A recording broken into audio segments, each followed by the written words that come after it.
there's some pretty dire downstream effects to all of the COVID panic at this point in time. There are reports of soaring energy costs that have been raising concerns about U.S. inflation in the economy. We have a huge bottleneck at the ports, and a lot of that is due to staffing shortages. According to the New York Times, the ports all around the world are now involved in the great supply chain disruption. They're running out of places to put things at the largest ports in the United States. As major ports contend with a staggering pileup of cargo, but what's seemed like a temporary phenomenon, a traffic jam that would eventually dissipate, is increasingly viewed as a new reality that could require a substantial refashioning of the world's shipping infrastructure. Ships are waiting at sea for more than 9 days at the Savannah port.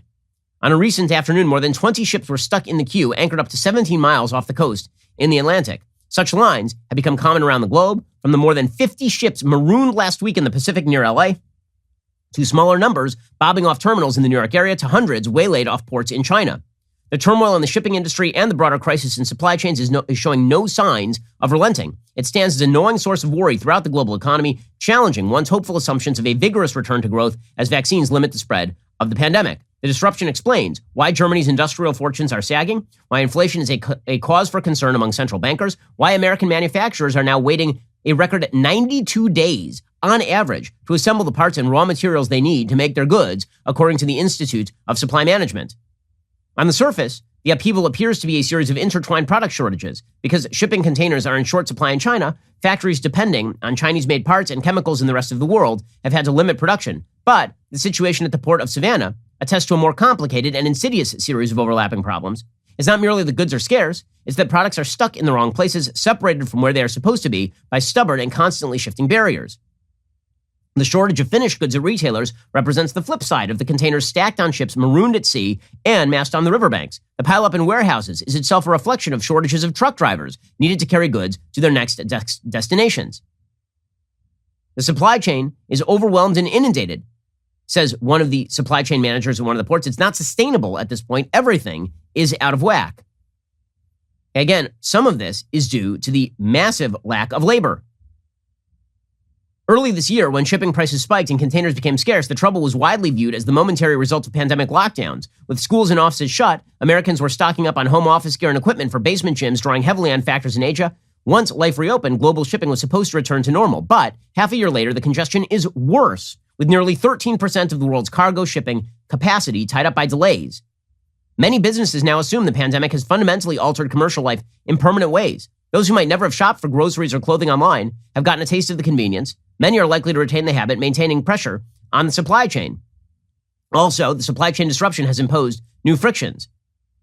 Because the upheaval on the seas is slowing delivery, it's limiting sales, and it's having significant downstream effects. And again, a large part of this is when you tell people they don't have to go back to work. They don't go back to work. According to the Wall Street Journal over the weekend, the Labor Department on Friday reported another disappointing month for employment. The problem wasn't a dearth of jobs. The question is, where the hell are the workers? Employers added a mere 194,000 jobs in September. That's the second negative monthly surprise in a row. The unemployment rate fell sharply to 4.8% from 5.2%, but that's because 183,000 Americans dropped out of the workforce. So we added as many jobs as people who dropped out of the workforce. There are now 5 million fewer Americans employed than before the pandemic lockdowns. 3 million of those people have permanently left the workforce. The number of Americans unable to work because their employer closed or lost business dropped 600,000 from August. COVID cases declined by a third. Many industries unaffected by the virus also failed to add workers. So what exactly is happening?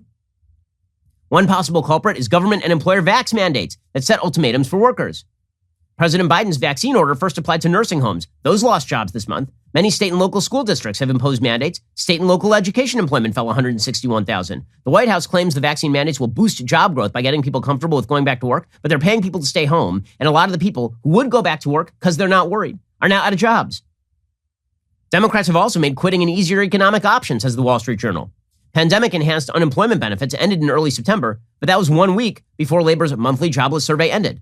Next month might provide better data, but there's still many other federal financial payments that don't require work, including a $300 monthly allowance per child, food stamps, and rental assistance. Many people have saved some of their transfer payments. Now Democrats are promising more. Inflation may also be tilting the scale to leisure instead of work. Average hourly earnings are rising fast. They are 7.4% at an annualized rate, but wage growth after inflation has been declining. because food and energy prices are wildly up. The lack of workers is creating a drag on the economy, slowing production, contributing to supply-side strains. Ships are backed up in ports because there aren't workers to unload and transport them where they need to go. And Democrats, of course, are planning trillions of dollars in new taxes and spending in order to fix all this. Meanwhile, we have an energy situation. I mean, this is just back to the 1970s here. The soaring energy prices, I mean, they're really up. Crude oil is up 64% this year. It's at a 7-year high. Natural gas prices have doubled over the past 6 months to a 7th-year high. Heating oil is up 68% this year. Prices at the pump are up nearly $1 over the past 12 months to a national average of just over $3 a gallon. Coal prices are at records. This is according to the Wall Street Journal. And meanwhile, the Biden administration is like, what if we made energy more expensive through green mandates? For consumers, it's like a tax, says economist Kathy Bose-Jancek of Oxford Economics. While consumers will likely be squeezed, the energy price rise would have to be extreme and prolonged to halt the economic recovery.